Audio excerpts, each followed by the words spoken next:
আসসালামু আলাইকুম। ছোট্ট একটা মেসেজ শেয়ার করার জন্য ভিডিওতে আসা।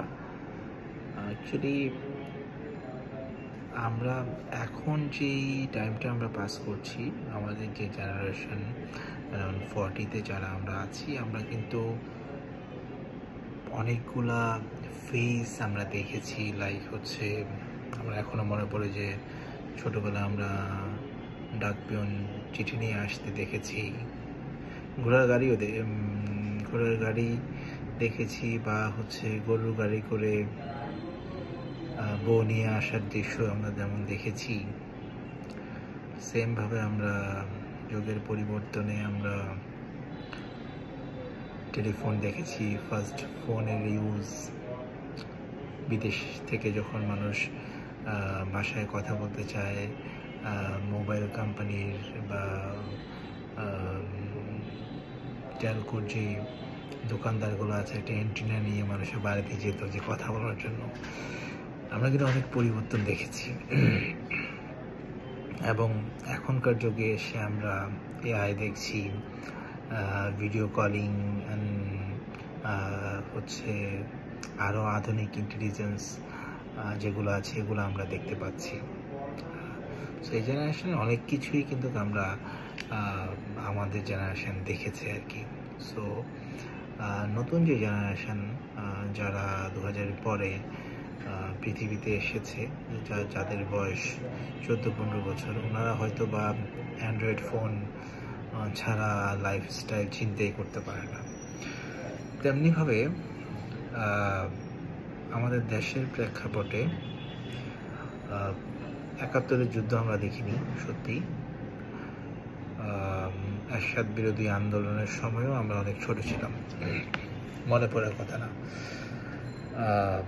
96-এর পলিটিক্যাল যে চেঞ্জ, ওটা আমরা দেখেছি। এবং তার পরবর্তীতে বিএনপি যখন ক্ষমতায় এসে ক্ষমতাকে আঁকড়ে ধরে রাখার চেষ্টা, এবং এটাকে যতভাবে আঁকড়ে ধরে রাখা যায়, ওই প্রচেষ্টা কিন্তু তৎকালীন যারা ক্ষমতায় ছিল তারা করেছে। তার ফলশ্রুতিতেই 1/11 ফখরুদ্দিন মঈনুদ্দিনের সরকার, তত্ত্বাবধায়ক সরকার ছিল, একটা চেঞ্জ আনার চেষ্টা করেছে। দেন আবার আওয়ামী সরকার ক্ষমতায় আসে, এবং একটা সময় মনে হচ্ছিল যে এমনভাবে শেখ হাসিনা দেশ চালাচ্ছে, এতে আসলে কখনোই আর নতুন কোনো শক্তি ক্ষমতায় আসতে পারবে না, বা নতুন কেউ ক্ষমতায় আসবে বলে মনে হচ্ছিল না। দেখেন, অন্যায় করতে করতে, মানুষের উপর জুলুম করতে করতে এমন একটা অবস্থা আসলো যে কোনো পূর্বাভাস ছাড়াই খুব শর্ট নোটিসের ভিতরেই ক্ষমতাসীন দলকে তাদের ক্ষমতা ছেড়ে দিতে হয়েছে। এবং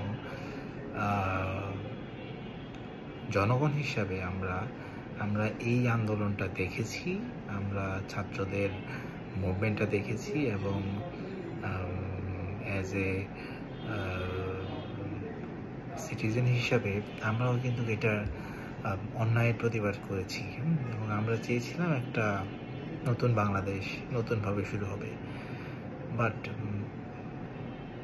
এখন এসে আমরা কি দেখতে পাচ্ছি, এই অন্তর্বর্তীকালীন সরকার, যাদের উপর অনেক বেশি এক্সপেকটেশন নিয়ে যারা দেশ পরিচালনা করছে, প্রতিদিন যখন অফিসের উদ্দেশ্যে বের হই, মনে হয় যে দেশে আসলে রাইটলি মনে হয় আইনের শাসন নাই, বা ট্রাফিক কাজ করছে না, বা এখন যদি কোনো একটা প্রবলেম হয় পুলিশ ঠিকমতো হেল্প করবে না।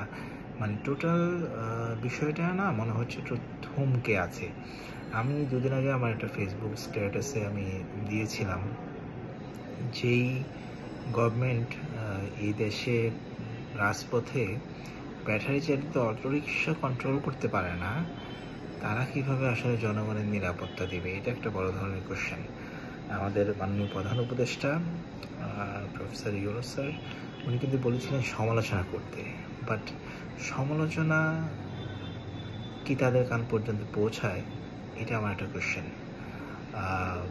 আগের যে গভর্নমেন্ট ছিল তারা কোনোভাবেই সমর্থন করে না তাদের কার্যকলাপ, এবং আগামীতে যারা ক্ষমতায় আসতে চায় প্রধান বিরোধী দল, ওনাদের যেই অতিরিক্ত উৎসাহ উদ্দীপনা, এটাও যদি ওনারা এটাকে সংবরণ করে যদি সংশোধন হয়ে না আসে, শুধু বড় বড় নেতাদের পোস্টার দিয়ে যদি ওনারা তেলবাজি করার জন্য ক্ষমতায় আসতে চায়, তাহলে তারাও কিন্তু ক্ষমতায় বেশি দিন টিকতে পারবে না। বাট আমার কাছে এই যে রিয়েলাইজেশন, আমার কাছে এখন মনে হচ্ছে দেশটা থমকে আছে। 16 বছরে 17 বছরের দুঃশাসন বা জঞ্জাল একদিনে বা এক মাসে যেমন চেঞ্জ হয়ে যাবে না, বাট এই সরকারের কাছে আমাদের কিন্তু একটা এক্সপেকটেশন ছিল এই গভর্নমেন্ট অ্যাটলিস্ট কিছু ভিজিবল অ্যাক্টিভিটিস করবে, যেখানে যারা জনগণ আছে ওনারা ফিল করবে যে না, দেশটা স্মুথলি আগাচ্ছে এবং সামনের দিকে যাচ্ছে। তো আমার এই মেসেজটার উদ্দেশ্য একটাই, আসলে এখন সোশ্যাল প্ল্যাটফর্মে কথা বলার সুযোগ আছে, তাই নিজের বক্তব্যটা তুলে ধরতে পারছি।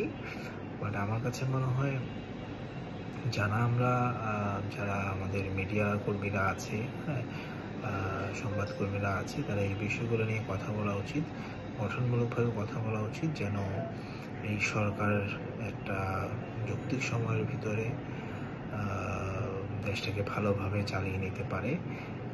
সর্বোপরি আমরা যারা নাগরিক আছে, নাগরিকের নিরাপত্তা যেন এনশিওর করতে পারে। ধন্যবাদ।